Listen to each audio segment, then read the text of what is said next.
的应许，上帝手赐的平安眠，耶和华是我的安慰，我可以拢免惊啥物，虽拄着风台地，伊予我心有平静，将平安放伫我的内心。我过心山谷也无惊灾害，伊会甲我伫底，永远安慰我。有稳定甲主爱，当我三做伴，有平安在我一世人。也是伫天顶闪闪星，月亮光光照起边，大树的风微微，听着树声的吟诗，上帝手赐的平安眠。耶和华是我的安慰，我可以拢免惊啥物，虽拄着风台天，伊予我心有平静，将平安放伫我的内心。我过心山谷也无惊灾害，伊会甲我伫底，永远来安慰我。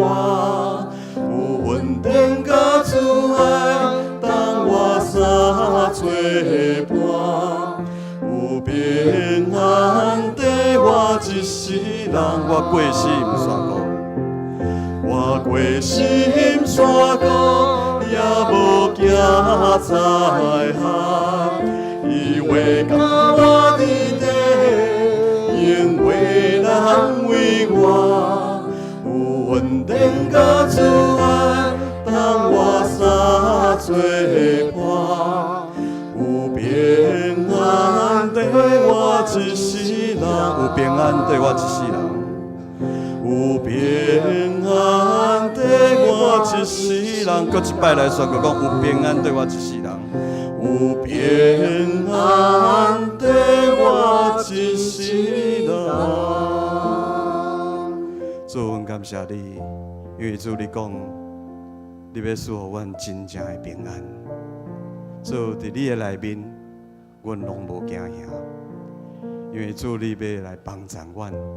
你要来扶持阮，虽然阮有经过困难，经过死荫的山谷，但是主，阮毋惊灾害，因为你要永远甲阮同在。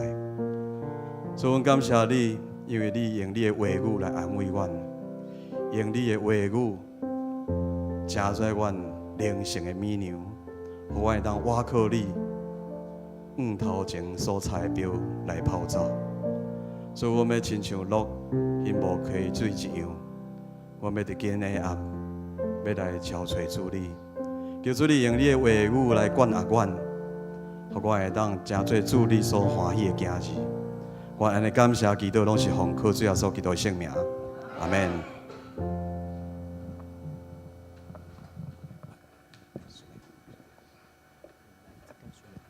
好，各位弟兄姐妹，大家平安。我们要来今天继续历代志第3天的华语共读啊，在我们读历代志，好，最有趣的地方就是我们可以来认识圣经当中旧约人物。好，那特别在历代志当中，好，让我们看到上帝的形象，透过所造的人，好，一代一代的传承。好，那我们知道上帝所传承的第一代就是亚当。好，到了挪亚是第几代？第10代啊，第10代。好，到了亚伯兰是第几代？第20代，好，20代，好，所以这几个关键数字呢，好，大家如果你能够记在心里面，好，你读历代志会比较容易一些啊。那到了亚伯拉罕，好，是第20代，以撒21代，雅各是22代，而雅各有几个儿子？12个儿子是第几代？23，哈，因为雅各是22代。好，所以在创世纪的29章、30章、35章，我们可以看到雅各分别从4个老婆生出了这12个儿子。好，大老婆利亚，好，就是拉结的，这个拉结的姐姐啊，生出了流便、西缅、利未、犹大。好，然后呢，拉结就用她的婢女毕拉呢，生了但和拿弗他利，而利亚呢，又用她的婢女和亚伯拉罕生了对不起，和雅各又生了迦得、亚瑟。然后利亚自己呢，后来又生了2个以撒加西布伦。最后，上帝终于垂听拉结的祷告，生出了约瑟和便雅悯。而因为约瑟呢，救了全雅各一家70人哦，所以呢，他成为继承长子的名分。所以他2个儿子马拿西、以法莲，好，有双份。好，马拿西是哥哥，以法莲是弟弟。好，但是当雅各在床头为他们祝福的时候呢，是把右手放在弟弟以法莲的头上啊，祝福给弟弟。但是到了创世纪49章，就是雅各要为这12个儿孙来祝福的时候呢，好，他的顺序有做了一些的调整。好，一样前面4个都没有变，好，但是呢，中间的5、6、7、8、9、10变的顺序，好，约瑟和便雅悯仍然是在最后面。好，但是好，这还没有太大问题。好，但是呢，我们会看到，到了申命记33章。摩西要进入迦南地之前呢，好，他也依序好来为12支派来祝福啊，因为那时候他们已经离雅各的年代将近400多年了。好，那这12支派当中呢，好，我们用颜色来看，黄色就是大老婆生的，草绿色就是这个拉结妹妹生的。好，然后这个咖啡色就是这个利亚的婢女生的，好，深绿色就是这个毕拉，好，是拉结的婢女生的。可是少了一个支派哦，就是西缅支派。好，在摩西生命记33章的祝福当中，没有看见西缅，而到了创世纪46章，好，再一次把这个家谱序做整理的时候呢，好，也重新又把这顺序来调整。而我们读历代志的时候，好，我们会看到历代志的顺序是这样子的。好，前面1到6，好，大概是大同小异。好，它是分成好这个大老婆。好，那然后呢，约瑟、便雅悯呢，来到了第8和第9的顺序哦。好，然后迦得、亚瑟、但、拿弗他利放在中后的地方。好，那这代表什么呢？好，代表我们读历代志，好，这个作者他想要表达出来的意思。好，因为历代志从第一个人名字亚当开始写下来，写到了闪、好、含、雅弗，那他要来交代为什么是由闪好来继承长子的名分，然后写到了亚伯兰之后，他又来交代好为什么是由以撒来继承长子的名分，然后呢，从以撒之后呢，他又来交代以色列就是雅各。为什么是犹大或是约瑟来继承长子的名分？好，在昨天我们开始有讲，好，这时候就有犹大的路线，好，犹大是长子的名分，跟约瑟的路线，约瑟是按照好这个血统上，但是犹大是按照应许上哦，好，所以大卫呢是从犹大好来成为这个继承这个长子的名分，好，但是我们知道从马太福音第1章，亚当一直传到了耶稣，就是第60代。而61代呢，我们就再也没有看到谁是61代。好，所以我们每个人都是第几代？60还61？好，我们是耶稣的儿子还是兄弟姐妹？好，我们是耶稣的兄弟姐妹啊，跟耶稣是同一代。好，所以跟你旁边的弟兄姐妹说，我们都是亚当的第60代，我们都是亚当的第60代。好，那这12支派呢，在摩西的告诉约书亚的分配当中，好，你可以大概用这个图好来看。好，那但是呢，我们今天特别会读到西缅，所以西缅是被分在犹大区岛南边的地方。好，约书亚记19章第9节解释哦，因为犹大人分的地太大太多。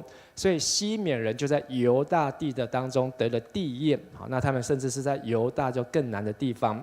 而在创世纪的32章，好，西缅是老二，利未是老三，因为哥哥流便或是吕便呢，好，他睡了爸爸的老婆，好，所以呢，他就失去长子的名分。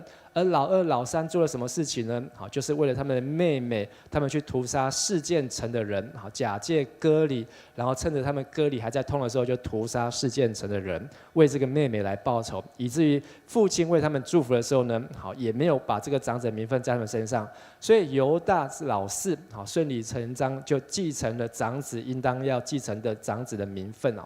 而这西缅支派呢，其实好，在这个民数记当中，好，他的人数本来一开始很多，开始的时候有59300人，可是到40年之后呢，好，要准备要进迦南地，腰斩，剩下多少人？22200人，好，是40年后人最少的。40年前人最少的呢是马拿西，好，32200人，我用蓝色的地方来标记。可是呢，好，在这40年后呢，成为西缅人数是最少，但是黄色是人数最多的，是哪一个支派？犹大支派哦。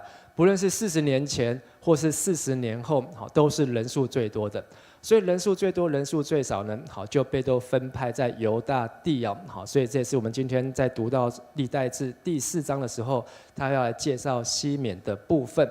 好，那我们在过去读历代志，好，历代志简单1到9章就是在讲家谱，10到29章在讲大卫的故事。好，那我们读的1到5章呢，好，就是在为大卫来成为一个合法的继承人，成为一个标准，在做铺陈啊。所以昨天我们读的2章3节到55节呢，讲到犹大支派的家谱；3章1到24节呢，讲到大卫的家谱。好，然后4章的1到23节，再讲到犹大支派的家谱。好，这些家谱当中呢，好，有上百个名字。但300个名字当中呢，很多都在旧约当中出现，好，包括有士师厄陀聂、士师雅尔，好，甚至呢还有很多重要的地名，好，包括希伯伦，包括基列耶林，好，都是让从历代志当中在交代为什么会有这些的地方、这些的人，而从这地名就知道说当初的祖先好是谁住在这边。而我们今天要继续看的是第4章的24节到43节会讲到关于西缅支派的家谱，以及整个第5章是在过约旦河的没有过约旦河的约旦河东有2个半支派，好，他们的家谱啊。西缅支派就是西缅的后裔，而西缅支派他居住的地点，好，从28到33节，还有西缅支派他后来怎么样继续存留在南地的地方。而约旦河东的支派呢，就是以色列长子名分，好，就是吕便或是流便，这本来是12个兄弟当中的大哥，好，他应该要受祝福，好，最后他的下场，好，是被亚述皇帝掳去啊，再也回不来了。而吕便支派的家谱，还有迦得支派的家谱，还有约旦河东好支派的简史，还有另外半个支派就是东马拿西支派的这些族长。好，所以这是我们今天会读这段圣经的内容。好，接着呢，我们就来读今天的经文。好，首先我们要来读的是第4章的24节，好，要一直来读到第27节。好，请敏哲长老带我们一起来读。历代志上第4章24节，西缅有5个儿子：尼姆利、雅敏、雅利、谢拉、扫罗。扫罗的儿子是沙龙，孙子是米比山，曾孙是米施玛。米施玛的儿子是哈姆利，孙子是萨克，曾孙是示美。示美有16个儿子，6个女儿，但他兄弟的子女比较少，因此西缅之族不像犹大之族那么人丁旺盛。好，谢谢。好，那西缅呢？好，他的后裔，好，在这边看到他有5个儿子。好，但是如果我们看的是出埃及记，会记载他是有6个儿子。西缅排行老2啊。好，那我们接着再从28节来读到33节，会看到他们占领了13个地区和5座城。好，再请重读，从28读到33。28节，西缅的后代一直到大卫王时代，都住在下列诸城镇：别是巴、摩拉大、哈萨舒雅、毕拉、以森、陀拉、比土利、荷尔玛、喜格拉、伯马加伯、哈萨苏萨、伯比利沙拉因。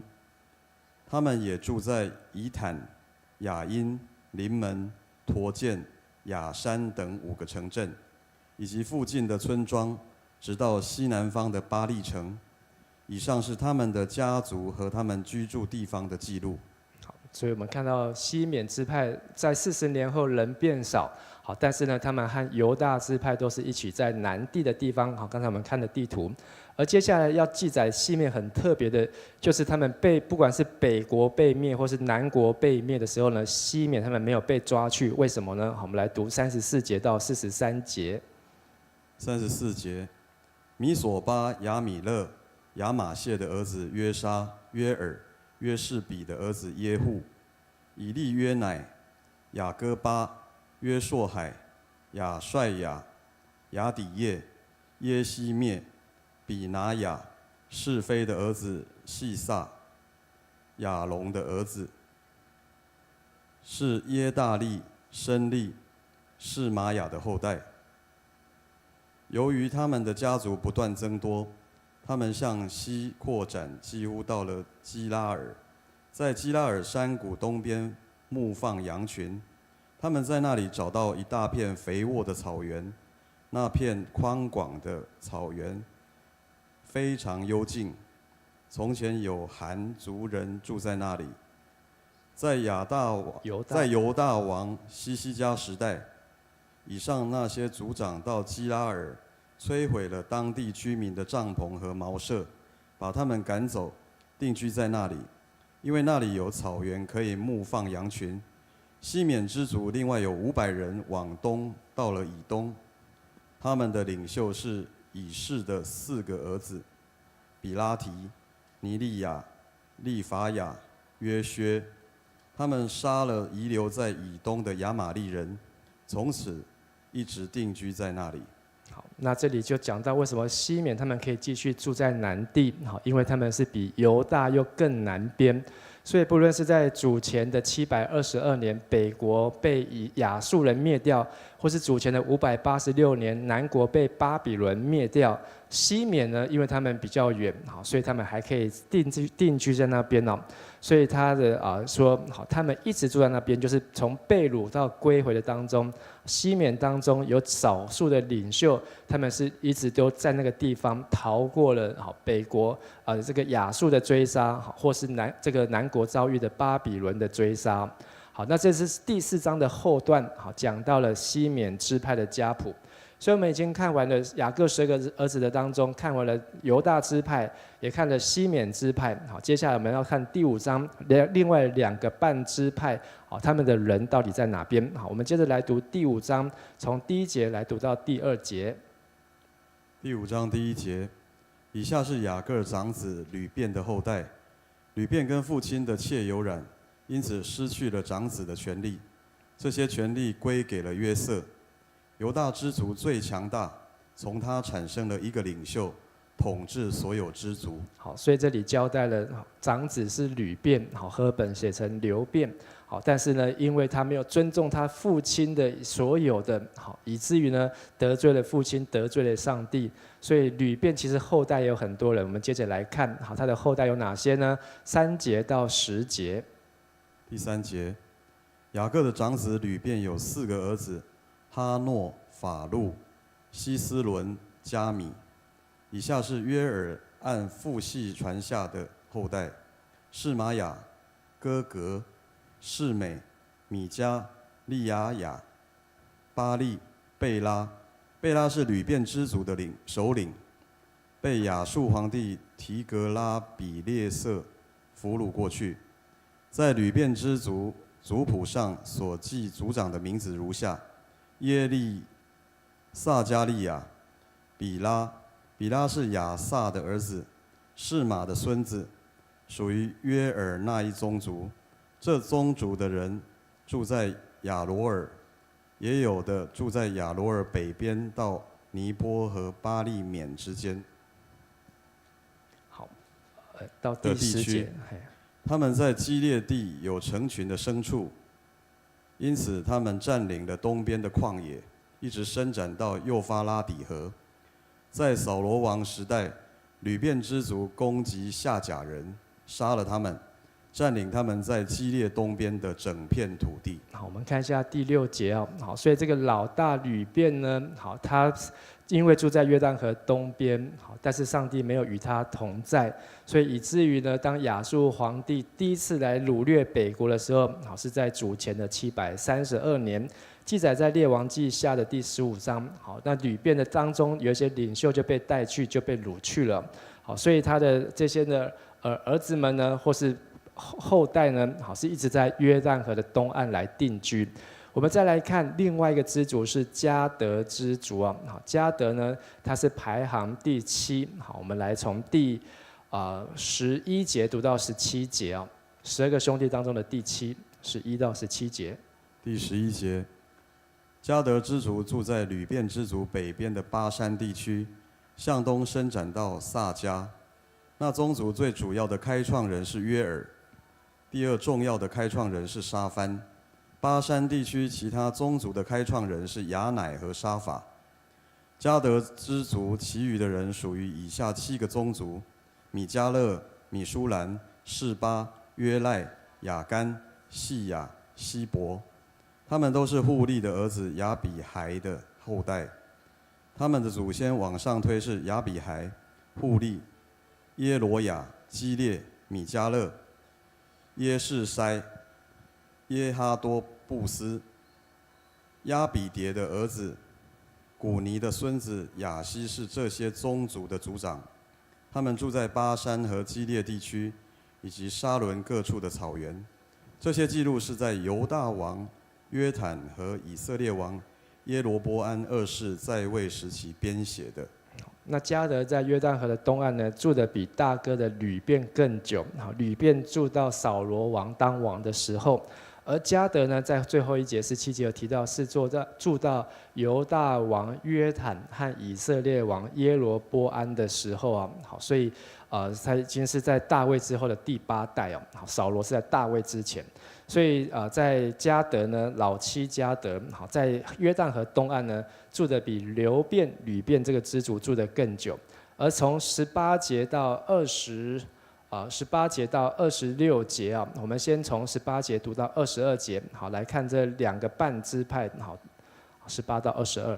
第18节，吕遍、迦得2支族和东马拿西支族，拥有训练精锐的军队。44760人，他们善用盾牌、刀剑和弓箭。他们去攻打伊图、拿菲斯和挪达的夏甲族人。他们信靠上帝，向他祈求帮助。上帝垂听他们的祷告，把夏甲人和他们的盟国都交在他们手中。他们从敌人那里夺走了5万只骆驼、25万只羊、2000匹驴。又俘虏了10万人，他们杀了许多敌人，因为这场战争是出于上帝的旨意。他们住在那地区，一直到流亡时。好，那这里讲到约旦河的东岸，好，不管是吕遍或是迦得，甚至加上了约瑟的长子啊，东马拿西，因为马拿西又分成2边，东边有一半，西边有一半。所以这2个半支派呢，他们在约旦河东岸呢，好，是与夏甲人，就是阿拉伯人啊、伊图人、拿菲斯人在打仗，但是他们知道怎么样靠上帝的帮助，在第20节的地方，好，他们在战场上好呼求上帝，信靠上帝，向上帝祈求帮助，上帝就垂听他们的祷告。为什么要垂听？因为他们都是亚伯拉罕的后裔啊。并且呢，上帝让他们得胜。好，22节说，好，因为这场战争是出于上帝的旨意，好，战争是出于神，所以呢，他们一直住到什么时候呢？住到被掳的时候，最后一节流亡的时候。所以这些的东岸呢，刚才已经看到流便、吕遍支族被掳，然后现在呢，这2个半支派也是被掳。最后呢，我们看到是约瑟的长子东马拿西这半个支派。好，他们也在这个约旦河东岸的故事啊。好，从23节读到26节。23节，东马拿西支族定居在巴山地区，向北到巴利黑门、士尼尔和黑门山。他们人口增加很快，他们各宗族族长的名字如下：以弗、以士、以列、亚斯列、耶利米、何达威亚、雅迭。这些人都是杰出的军人，是族中有名的领袖。东岸2支族和半支族的人民不忠于他们祖宗的上帝，离弃了他，去拜那地原先著名的神明。上帝曾经从这块土地上把那些原先住民赶出去，因此上帝使亚述皇帝普勒来侵略他们。普勒皇帝俘虏了吕便、迦得和东马拿西支族的人，把他们永久安置在哈腊、哈伯、哈拉和歌散河边。历代志写的名字、人物、地点，非常的准确，准确到说，你可以去对照旧约，然后都连得起来。好，那这一段历史记载呢，让我们看到，北国2次被亚述皇帝来攻打，一次是在主前的732年，然后这是记载在列王记下的第15章。第2次呢，是在主前的722到721年，记载在列王记下的第17章哦。这2次的被掳呢，让这一些北国的10个半支派，他们通通都被被掳，而因为他们没有倚靠上帝，他们虽然中间曾经学习过打仗，但是他们却忘了上帝，没有专心倚靠上帝。以至于他们就从这个族谱当中，从这个信心人物当中就没有下一代，就没有下一代的故事，所以非常的可惜。今天这段的经文，让我们看到了2个人物啊。第一个人物就是吕便，雅各的12个儿子的大哥长子，他因为肉体的淫乱，去睡了他爸爸的妾，以至于呢被他爸爸咒诅，失去了长子的名分。让我们想到的是以扫和弟弟雅各，为了一碗红汤或是红豆汤，出卖他长子的名分，贪爱肉体。而在今天第5章的最后一节，就是列王记下17章所记载的，如果我们好，没关系，我来念。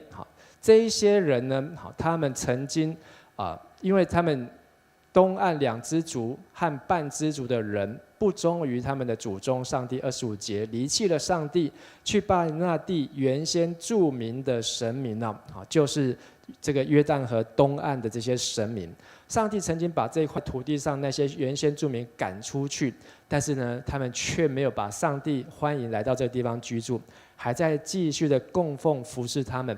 以至于呢，上帝就派更坏的人，就是亚述皇帝，来把他们赶出去，而且把他们带走之后呢，最后一句话是，直到今日在现代中译本有这个翻译，对不起，在和合本有这个翻译，可是呢，在现代中译本没有这个翻译，就他们被带出去之后，就再也回不来，而是出于属灵的淫乱了。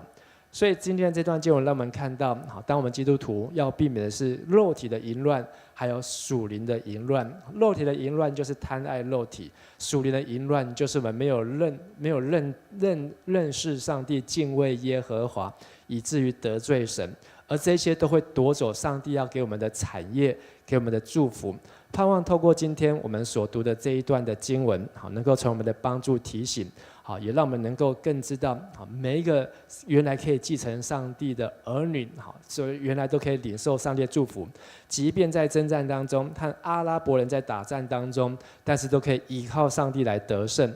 但是我们不要陷于眼目的情欲、肉体的情欲和今生的骄傲当中，以至于失去了上帝所要给我们的应许。我们一起来做祷告。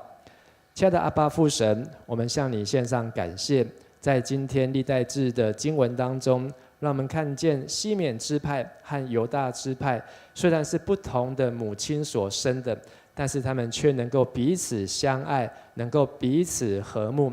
同时，他们也都能够在这地方来继续的在耶路撒冷来敬拜神、服侍神。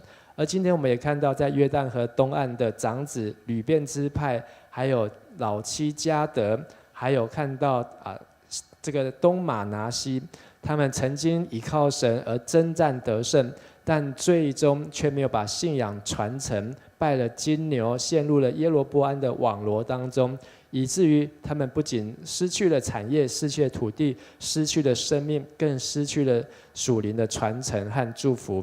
求上帝也帮助我们能够明白，让我们能够把上帝所赐给我们的各样美好的产业能够紧紧抓住，也让我们能够紧紧抓住上帝的话，紧紧跟随你。我们这样子祷告祈求，奉靠主耶稣的名，阿们。阿们。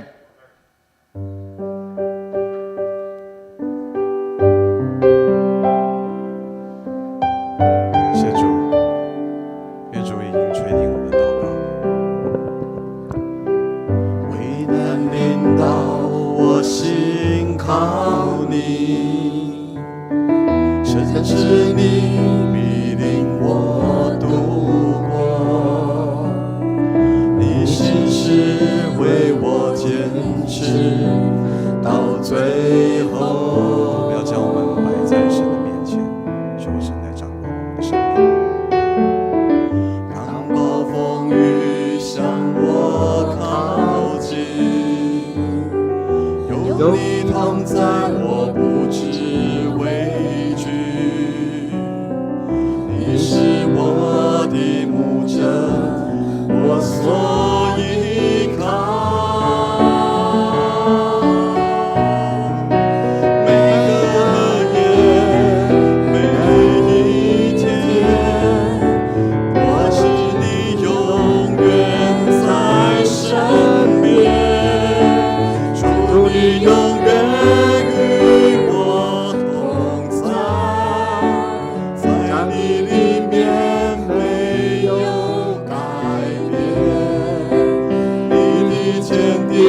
从昨日到今日，一直到永远。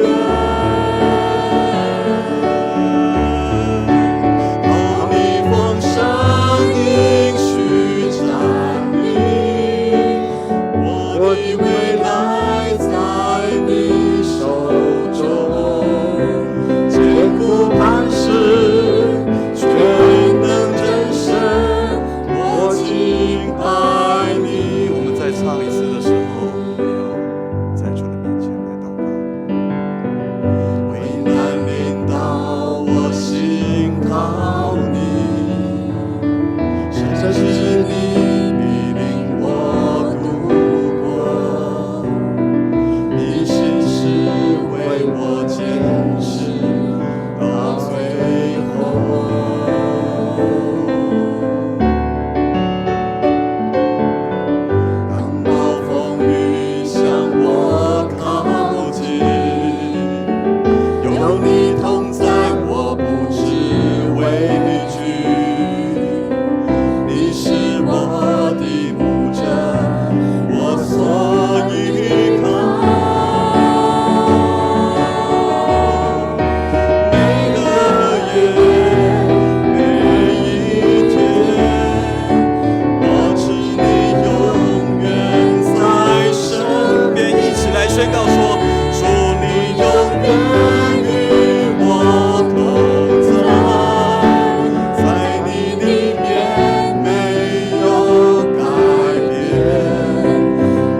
你。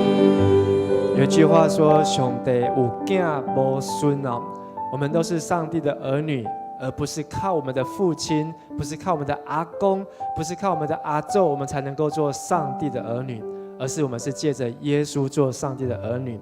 我要邀请大家，我们一起来同声开口，为我们每一个人坚定我们的信仰。我们要靠耶稣基督的应许，靠着亚伯拉罕靠着雅各给犹大的应许和祝福，我们要来领受这一份的祝福。我们一起同声开口来祷告。亲爱的主耶稣，我们要感谢你，借着耶稣基督，我们与你同做上帝的儿女，能够同做信心的后嗣。感谢耶稣为我们的罪死在十字架上，感谢耶稣救我们脱离一切的罪恶，救我们脱离一切的死亡的辖制。谢谢主耶稣，让我们知道我们在耶稣基督里面，我们都能够成为新造的人，旧事以后我们要成为新的。因为上帝你爱每一个人，我们是借着耶稣能够做你的儿女，不是借着我们的父亲，不是借着我们的阿公阿祖，而是借着你主耶稣基督的宝血。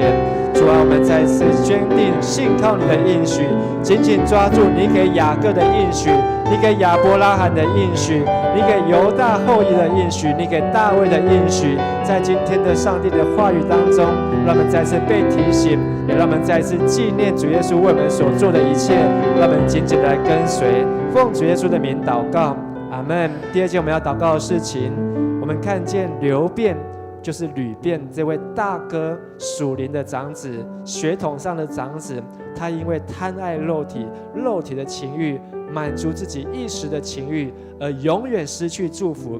不仅他失去，他的儿孙甚至在他的10几代之后，搬到了约旦河东岸，仍然被亚述皇帝掳去，而且一去再也没有回来。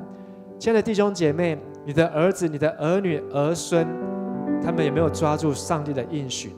他们有没有继续在上帝的话语当中坚定不移？求主帮助我们，也帮助我们的下一代属灵的后裔、属灵的儿女，都能够紧紧抓住上帝的话，一生到老都不偏离。我们一起同声开口，为我们的下一代来祷告。阿爸父神，我们要为我们的下一代来祷告，因为上帝你爱我们，你也爱我们的儿女。主要敬畏耶和华的人，一样好处都不缺。主要求你来按着你的宝贵的应许、丰盛的应许，主要把这样的应许赏赐给我们的儿女，给我们的子女，给我们的下一代。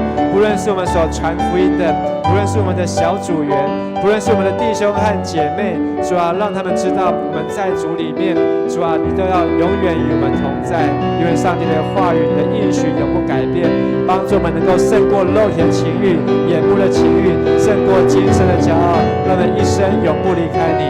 奉主耶稣的名祷告，主你永远与我同在，在你里面没有改变，你已坚定，从昨日到今日，一直到永远。靠你丰盛，靠你丰盛应许站立，我的未来在你手中，坚固磐石，全能真神，我敬拜你。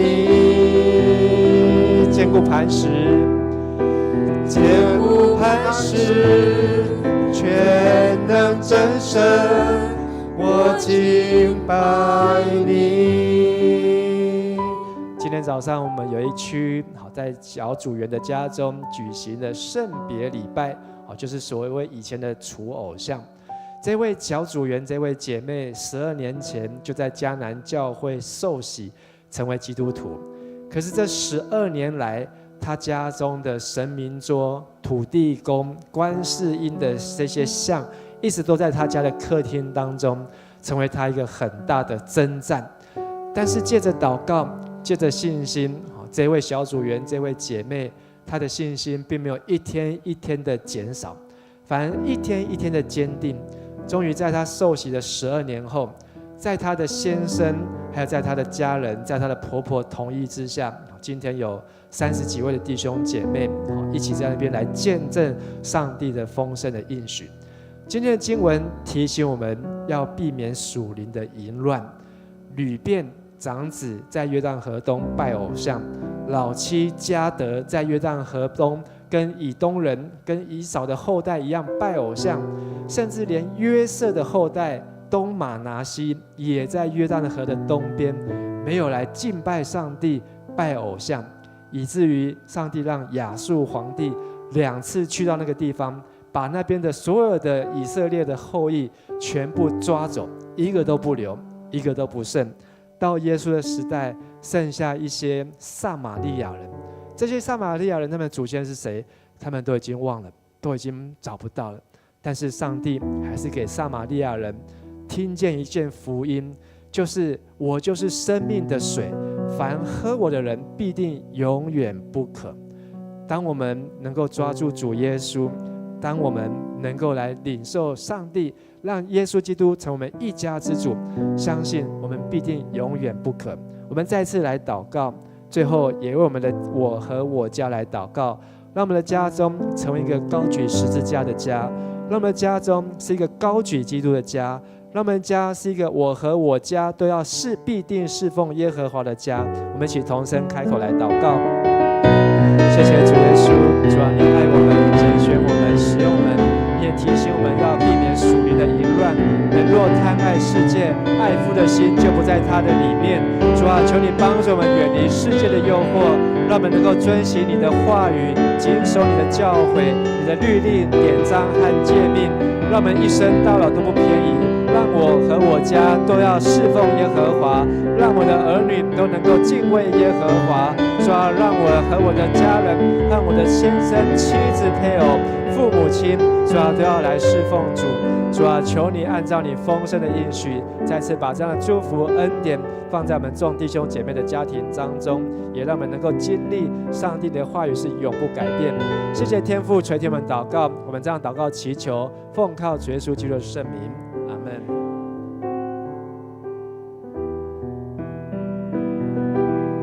好，我们接下来一起再为教会来祷告。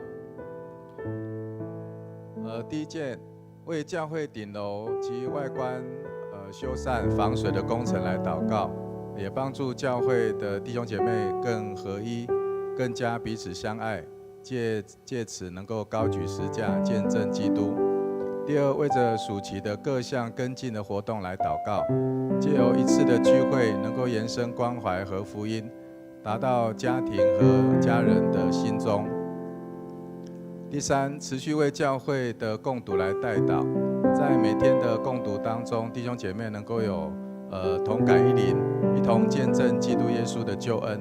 我们一起同声开口来祷告。亲爱的天父上帝，我们将教会外观的维修交托在神你的手中，求主你帮助带领，让这个工程能够早日来完成。也恳求天父上帝帮助教会每一个人都能够愿意在神的爱中合一，彼此相爱，来高举救恩。主啊，我们将暑期的各项跟进的活动来献上我们的祷告，透过彼此的关心、彼此的代祷，能够让福音能够进入我们每个人的家中。主啊，为着教会的共读来祷告，盼望我们弟兄姐妹能够透过共读，能够更多的认识神你的话语，也在这当中能够同感一灵，让每一个人都能够来见证基督的救恩。主啊，我们将感谢祷告，是奉靠主耶稣基督的圣名求，阿们。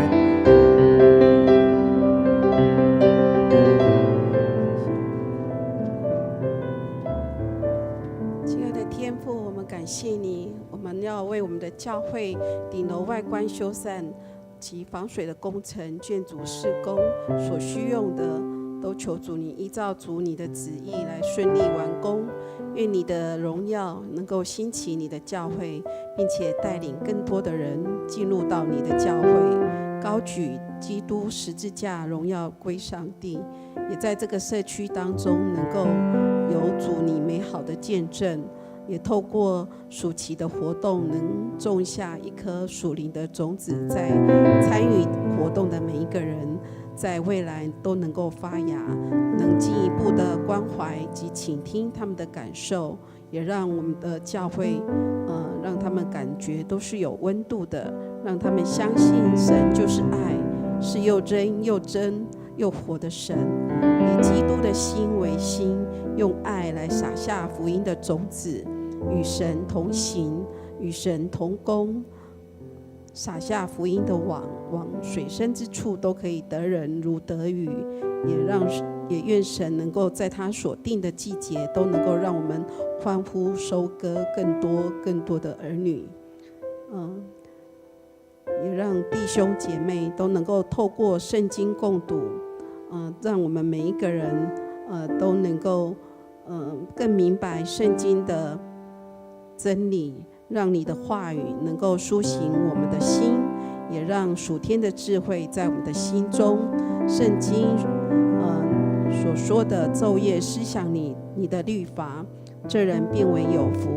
也求主你让你的话语能够吸引我们，更多的来启示我们，爱慕你的心，爱慕你那纯净的灵奶，能够丰丰富富把你的话语存在我们的心里，好叫我们能有得救的智慧。我们要更多的来认识你，得着你，经历你。请帮助我们遵行你的话语，使我们的道路都可以亨通，凡事顺利。谢谢主垂听我们同心合意的祷告，奉主耶稣基督的名求，阿们。好，接下来我们为肢体来祷告。我们先为成人牧区，第二组的周命运姐妹于7月14号蒙主恩召，定于7月24号举行入殓、告别、火化及安放的礼拜。求主看顾保守，一切都能够顺利。愿主来安慰遗嘱。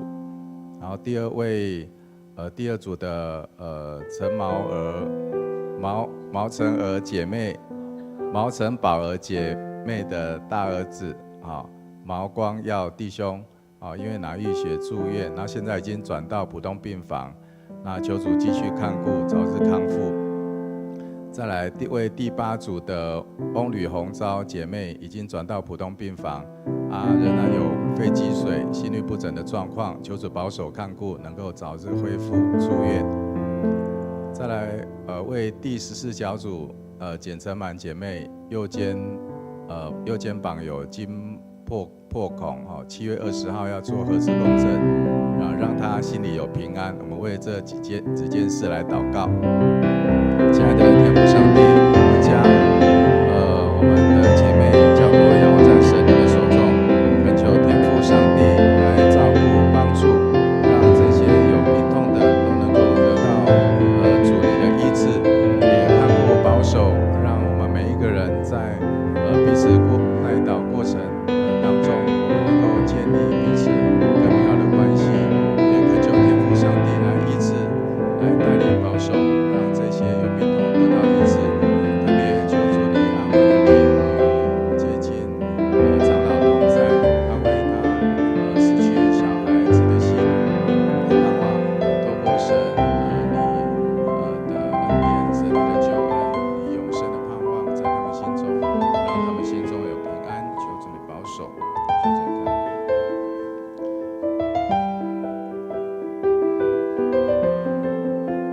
亲爱的天父上帝，感谢赞美你，世人都是主你所创造，气息也是主你所赏赐的，赏赐收取都是在于你。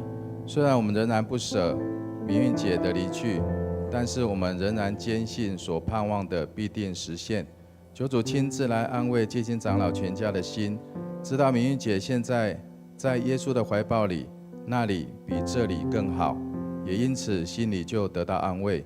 求主保守看顾7月24号的告别礼拜，以及所有相关的事宜都能够顺利圆满。主啊，我们要将我们当中有疾病的兄姐全然交托在神你的手中。主啊，求着你带领医治他们。我们相信疾病不是神你的心意，它乃是要彰显神你的大能。因为凡靠着耶稣进到神面前的，你都必定拯救到底。所以我们带着信心要宣告，任何的疾病都要离开，主必定亲自来医治他们。主也必定平息他们生命当中的风浪，再一次的领受神的恩典，经历神的大能。我们这样感谢祷告，是奉靠主耶稣基督的圣名求，阿们。接下来我们为青年牧区在7月20号上午参加敬拜赞美之泉的研习，求主帮助参与的人员有好的领受，进而在服事上生命能够更长进。那在当天的晚上举行夏令营庆功，还有牧区的迎新的活动，求主帮助同工带领新进的成员能够稳定的来聚会。也为着儿童牧区来祷告，感谢主保守夏令营一切都顺利的完成，也求主继续带领学员能够在返校日以及后续的聚会当中，能够感受到天父阿嘎别的爱，在心中种下福音的种子。也求主让儿童牧区及家亲的同工以及孩子们都能够像盐和光一般，彼此的调和，互相关照，让学员在家能够感受关怀跟温暖，同工之间能够有好的维系，有和睦的关系。我们以上几点，我们一起来祷告。亲爱的天父上帝，感谢你的带领，感谢你的保守，主啊，求主你亲自来带领青年牧区有同工来参加赞美之泉的活动，求主你让他们来参与之后，能够有更多的学习，更多的成长，丰富他们的生命。也在晚上的夏季学校庆功，夏令营的庆功以及牧区的迎新活动，求主帮助带领同工们，他们都有新的领受，能够稳定的来进入教会参与聚会，也帮助带领儿童牧区，他们在他们返校的活动，还有后续的聚会活动中，都能够感受到神你大大的爱。也求主你种下福音的种子在他们心中，让每位教会的儿童及青年都能够感受到神你的爱，让他们能够做光做盐，来影响人，来带领更多人来亲近你。说谢谢你，这样感谢祷告，是奉靠主耶稣基督的圣名求，阿们。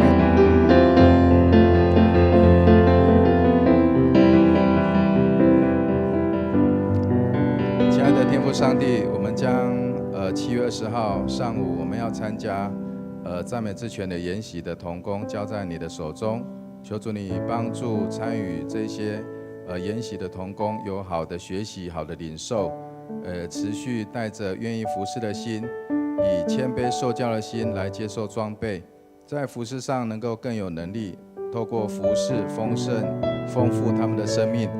求主带领，让他们也能够透过夏季的庆功宴、夏令营的庆功宴，还有活动，让整个活动呢都有神你的看顾，也透过活动能够让新进的成员能够与教会的青年能够建立好的关系，并在活动中被主你来触摸，也让他们愿意持续的来参与教会的各项活动，并且进入教会来参与聚会。也感谢主保守，让阿嘎贝的夏令营一切都顺利的完成。求主继续带领这些学员能够回到教会来参与教会的聚会及活动，深深的被神你阿嘎贝的爱所吸引，福音的种子在他们心中能够发芽、长大、成熟。也求主让教会的青年跟孩子们能够在世上做光做盐，彼此调和，彼此相顾，激发爱心，勉励行善，彼此和睦，因着神的爱，彼此建立美好的关系。求主听我们的祷告，孩子这样感谢祈求，是奉靠主耶稣基督的圣名求，阿们。主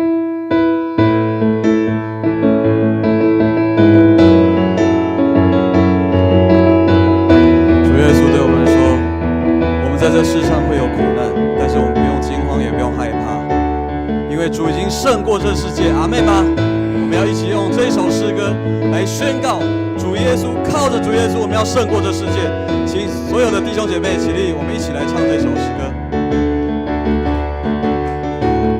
我能胜过这世界，因有耶稣在我心。黑暗权势已破碎，因耶稣基督宝血。我能做耶稣的最能抵挡我，我心相信，我必能得胜。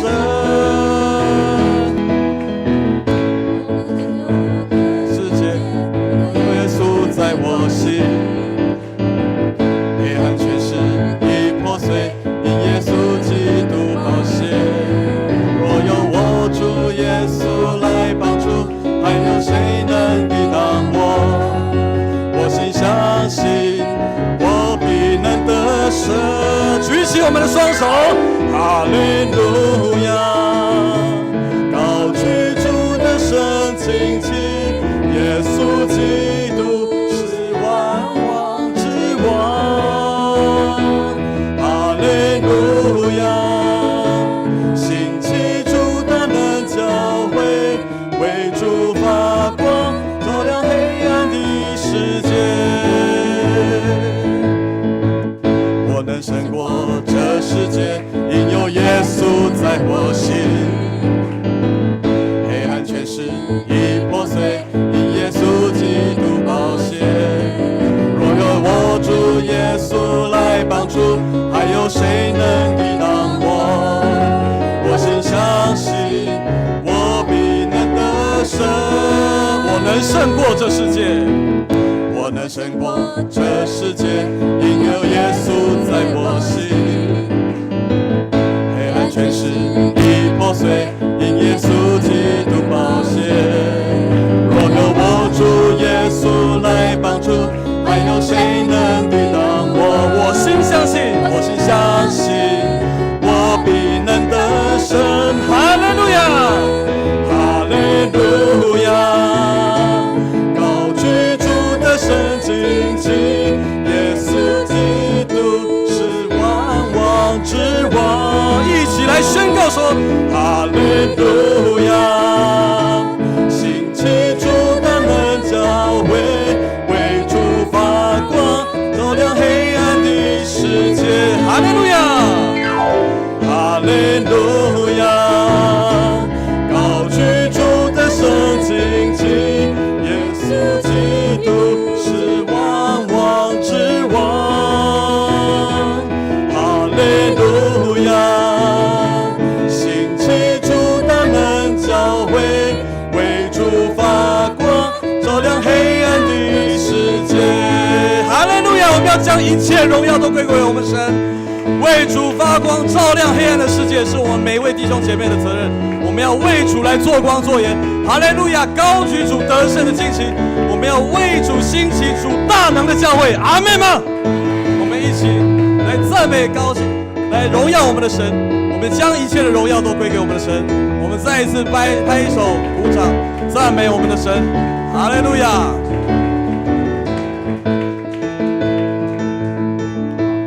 感谢上帝，好，让我们今天能够一起在这边聚集。最后，我们一起来领受上帝的祝福。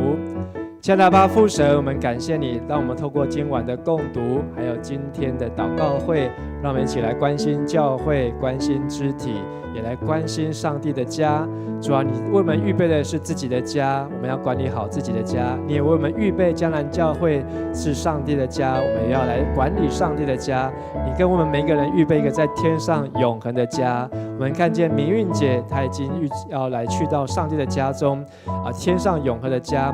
也求上帝带领每一位弟兄姐妹把握今生，来向预备永生，也让我们透过今天的话语，上帝的话语的提醒，让我们都是成为上帝的儿女，让我们不要继承的是父母亲的信仰，而是继承耶稣基督的信仰，继承亚伯拉罕的信心。愿主耶稣基督的恩惠、天父上帝的慈爱、圣灵的帮助与感动，与你们众弟兄姐妹同在，使你们有信心，能够胜过世界，使瞎眼的看见，瘸腿的行走，叫那软弱的成为刚强，贫穷的成为富足，从今天起直到永永远远。阿们。再次拍掌，把荣耀归给耶稣。哈利路亚。大家还不讲哈利路亚，高举主的圣经旗，耶稣基督。我们可以互相来请安，彼此来祝福，愿上帝祝福大家。哈利路亚，兴起主的能教会，为主发光，照亮黑暗的世界。为主发光，照亮黑暗的世界。为主发光，为主发光，照亮黑暗的世界。哈利路亚！愿神祝福大家平安。那也请大家帮忙协助，把我们的椅子能够叠起来。